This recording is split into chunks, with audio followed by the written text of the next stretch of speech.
Om Purnamada Purnamidam Purnat Purnamudachyate Purnasya Purnamadaya Purnamevavashishyate. Om Shanti Shanti Shanti.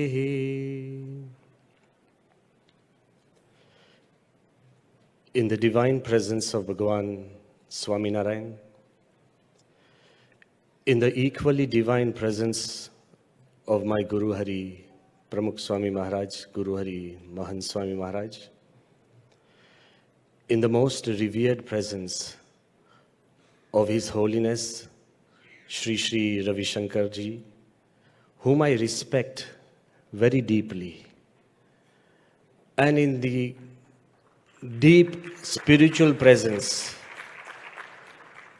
of all the galaxy of spiritual leaders who are present here, all of them who are much wiser than me and far, far more experienced than I could ever be. In the most honorable presence of Shri Nitin Gadkari Ji and all the people present on the dais, but in the most august presence of all of you who have been sitting here for more than 3 hours, because the problem with religion is it does not have a sense of time. But I also want to tell you that on a personal note, I had never ever met Vijay Dardaji. But he has a habit of never taking a no. That's the problem of his DNA. I am here because of his love, which reached out to each one of us. I think each one of us on stage has a personal story about him. So on behalf of all of us, we thank you, Vijay Ji, your brother Rajendra Ji, and your entire family for bringing such a galaxy of spiritual leaders on same stage and more likely on the same page. Page is more important than the stage. And we are all on the same page. For the last maybe 2-3 hours, we have been discussing and focusing on finding a solution for communal harmony. Now I want to ask you that personally I believe, because I do not want to share ideas from the scriptures or any other place, I want to share 3 examples that I've experienced. And I want to leave you behind with just 3 words. So I personally believe that the way to find a solution or an answer is having the courage to ask the right questions. Most of the time, we do not ask the right questions. Perhaps this imaginary conversation between a theist and an atheist, a believer and a non-believer, a faithful and a non-faithful, perhaps this conversation will jog all of us in trying to search for the right answers. Once, 2 good friends, one who believed in God and the other who did not believe in God at all. While they were walking, the guy who did not believe in God nudged his friend who believed in God and said, "Excuse me, can you tell me how long have we had God on this earth? Maybe 1,000, 2,000, 3,000, 4,000, 5,000 years? And how long have we had religion on this earth?" Please don't take me wrong, because all of us are religious leaders. So the question that was asked, that how long have we had religion on this earth? The spiritual man explained, since time immemorial, long before time, God and religion have been with us. So that's when the non-religious man asked that if God and religion have been on this earth for so long, why are there still wars? Why is there hate? Why Are there crimes? And why is there disharmony? The poor religious man could not speak at all. And as they walked, the non-religious guy said, then what use is God and religion on this earth? As they walked and they turned into an alley, in that alley at the end of the street, there were a few children who were playing in a puddle of mud. And as they had been playing and playing, their entire bodies were covered with mud. They were dirty. That's when the spiritual man, the faithful, the religious, the theist, he turned to the non-believer and he said, excuse me, how long have we had soap on this earth? The man turned to me and said, what do you mean? He said, soap has been invented by Babylonians almost 5,000 years ago. If we've had soap on this earth for 5,000 years, why are these children dirty? And that guy said, but they have not used it. He said, exactly, people don't use religion and spirituality. Most of the time, we of smaller minds, we abuse in the name of spirituality, in the name of religion. Conflicts are created which are unnecessary. Emotions are flared up. And we believe that if spirituality is used in the right way, with all these religious leaders on this stage will be able to vouchsafe for. If spirituality and religion is used in the right way, put into practice, applied, then of course peace can be restored and global harmony is not a dream. And I want to tell you what a religious person or a leader can do the moment he takes a spiritual view to the things before him. I have personally witnessed this, so please excuse me if I get a little emotional. It was a time in Gujarat where cultural disharmony, communal disharmony was ripe in the atmosphere. The year 2002. A smallest word, a wrong statement could create a conflagration of violence. But in that time, 24th September 2002, Swaminarayan Akshardham was attacked by 2 terrorists. I was present there whole night. There was so much gunfire. Even a movie would feel overkill. 33 people died. In Akshardham, where you don't even get a spit of pan, it's so clean, it was full of blood. One sadhu died in my own lap. We have never announced it, but now it's too distant, it's okay.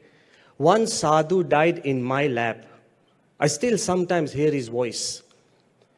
At that time, when almost 75% of India stood still in support of Akshardham, when so many experts were predicting a backlash, and there were stray voices of revenge and also justice in the name of justice, His Holiness Pramukh Swami Maharaj, he took a high spiritual stand. He said that this cycle of violence must end and it should begin with us. He gave a public appeal for peace, that is fine. But he personally told all his devotees, including me, he phoned me and he told me, ke mathe barafni paat rakje. Keep a block of ice on your head. One wrong tear from your eyes will lose more innocent lives. Our job is to sustain and maintain peace and not to seek justice at this time. He taught me that peace is higher than justice. Go back home. If you are having fights with your own brothers, if you are having fights with your own relatives, remember peace is higher than justice. Yes, something unjust has been done. Tolerate. Move ahead. And I also want to tell you, because of this response, Gujarat remained calm.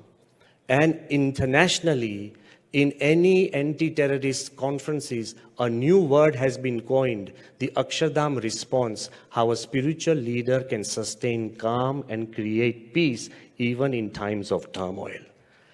It is the duty of ours that spirituality can create peace in society. Religious leaders are greatly influential, but with great influence comes great responsibility. And why, you would ask me, am I saying this? Because India, Indian civilization, and I don't want to repeat anything former speakers have said, but India and Indian civilization is primarily based on spirituality. Our civilization has taught us, of course, we should celebrate our similarities, but it has taught us something different. Respect the dissimilarities, appreciate the dissimilarities, and also celebrate our dissimilarities. It is not just looking for similar things. If God wanted uniformity on this earth, let's forget this dream of having just one religion on this earth. It is not possible and it is not appropriate. If God wanted just uniformity, there would be just one flower with one color. But because there are millions of flowers with billions of colors, God loves diversity. If God wanted uniformity, there would be just one fruit with one taste. But He believes in diversity. That's why there are hundreds of thousands of fruits with hundreds of thousands of tastes. And if God created man in His own image, there would be just one face on this earth. But because there are 7 billion faces on this earth with 7 billion ideals, 7 billion mindsets, God loves diversity, and that is what India as a nation is celebrating. India is the birthplace of 4 major religions and the home to all religions of the world. And that is why if you look at the Vedas, one shlok which is never or hardly you hear is Yatra Vishwam Bhavati Ekanidam. It says that we may be birds of different feathers with different flights, but we live in the same nest. India never asks you to change your feathers or change your flights. Just call India your home. That's the most important fact that our country has taught us. So today, rather than leaving any more messages, I just want to leave you with 3 words. Please take them home and share it with everybody. His Holiness Pramukh Swami Maharaj often said that the dialogue we have on the stage, all religious leaders should have the same dialogue with their followers. Most of the time, what is said on the stage is never heard amongst the followers. And the dialogue we have on the stage and the dialogue we have with our followers should be the same dialogue in our own hearts. I believe this, having a similar dialogue, will create more responsibility.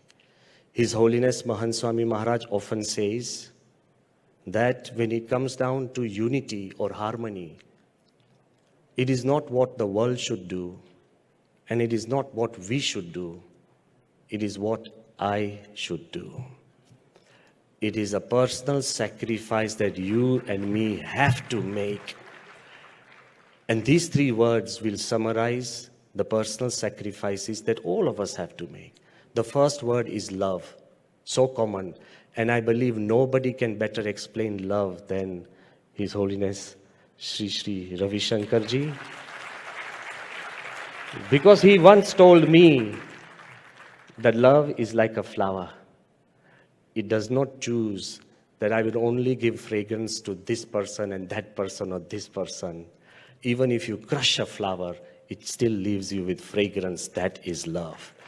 So love is giving a part of yourself for what we can do for harmony. So let me tell you, every culture, every religious leader, every country and community values the word love. But till now, the word love is a beautiful noun. May this conference turn that noun into a verb. Love only exists in action.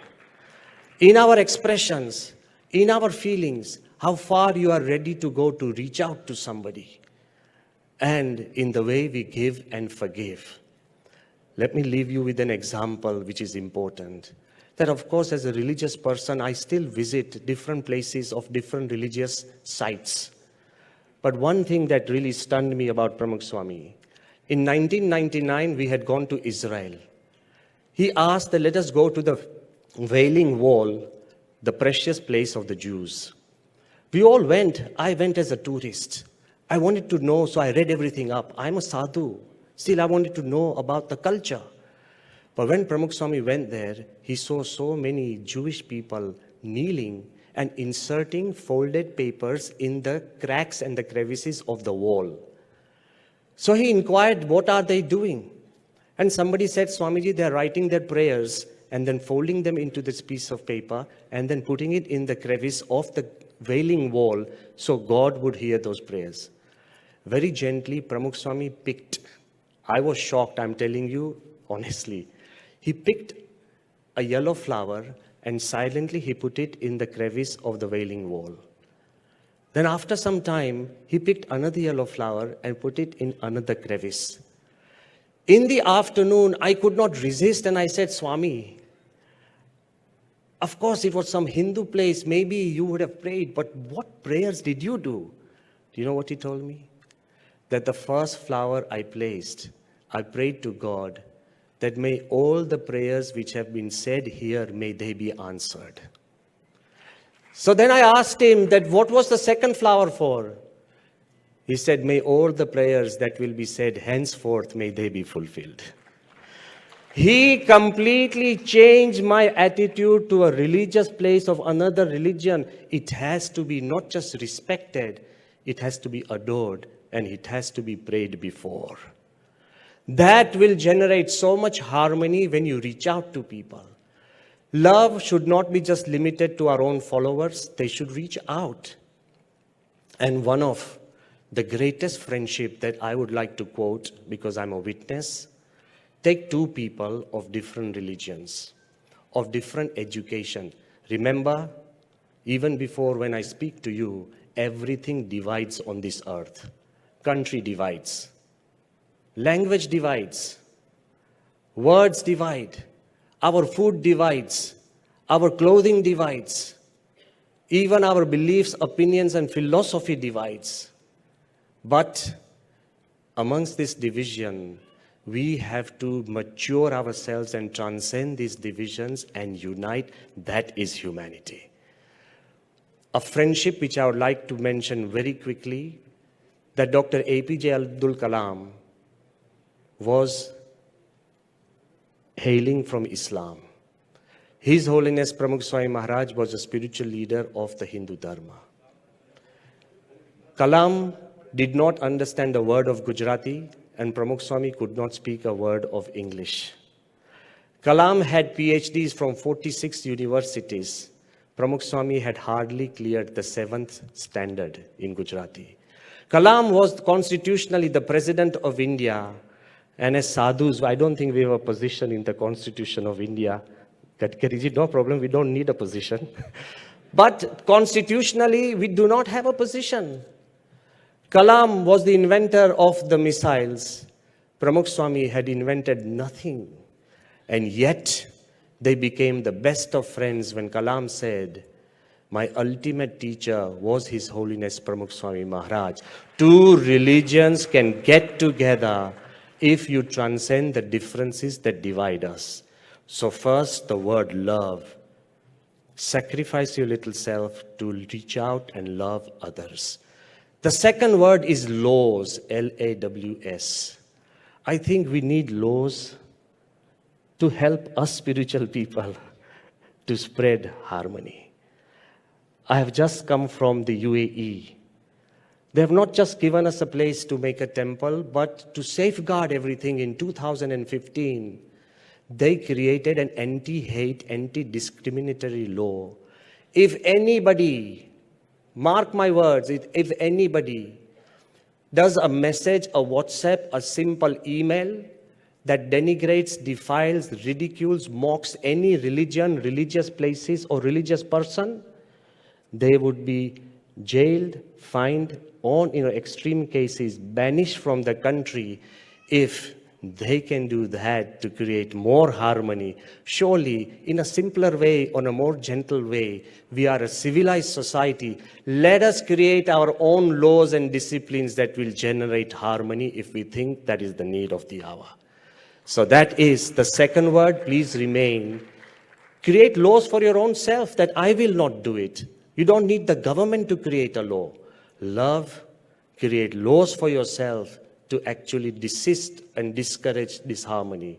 And the third word that I would leave you with is life. Nothing is more valuable than life.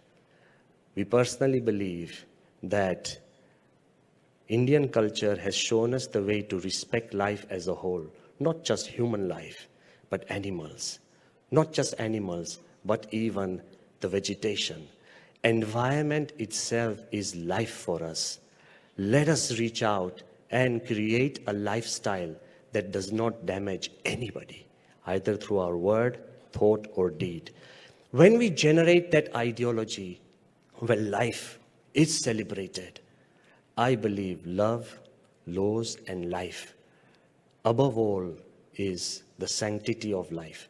If as spiritual people, if as even non-spiritual people, if we love life, let us protect it. I believe all these environmental conferences which are done, they always say, protect environment, protect environment, protect environment. But from whom? From us. We sit in conferences and say, protect environment from us. Let us create a lifestyle which generates harmony. Lastly, I wanted to also tell you that most importantly, when you walk out of this conference, you will still hear that harmony is just a dream. People will still say, ये सब spiritual leaders ने बात बताई, मगर harmony is an utopian idea. But I also want to tell you that so was landing on the moon once just a dream, but we landed. So is colonizing Mars just a dream, but it will happen.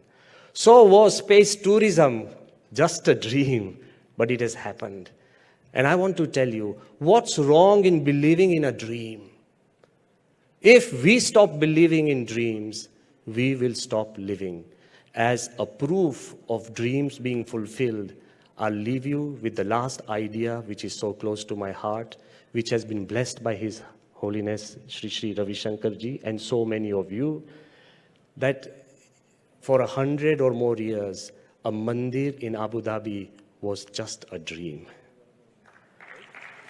And I want to tell you, when we began, more than 1,000 people told us that it can't be done. Not you, you encouraged me. More than 1,000 people said that it cannot be done. But once again, I want to tell you that that dream has been possible through the spiritual prayers of His Holiness Pramukh Swami Maharaj, who had said that there will be a temple in Abu Dhabi. Through the great effort of our Honorable Prime Minister, Sri Narendra Bhai Modi, he has a will and he has a way.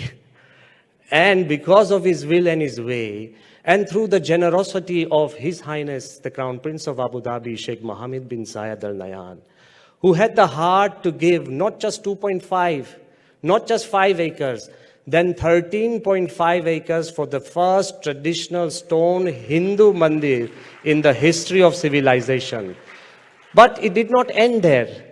They also gave 13.5 more acres of land for parking because Hindus from across the world will be coming there. So that was another thing that they've given. And on that note, imagine how the dream is being fulfilled.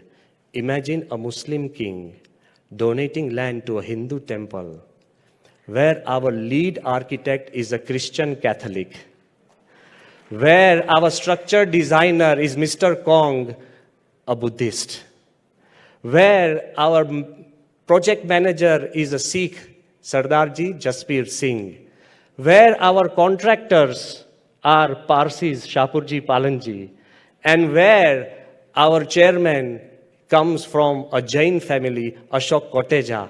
What beautiful harmony in a way a temple can be done. Dreams can be fulfilled. And I request all the great sadhus and people on this stage, please bless us, continue us in your prayers, and all of you, we also invite you in the league. Whenever you come to Dubai, please fulfill my dream that all of you can visit it once. Thank you very much.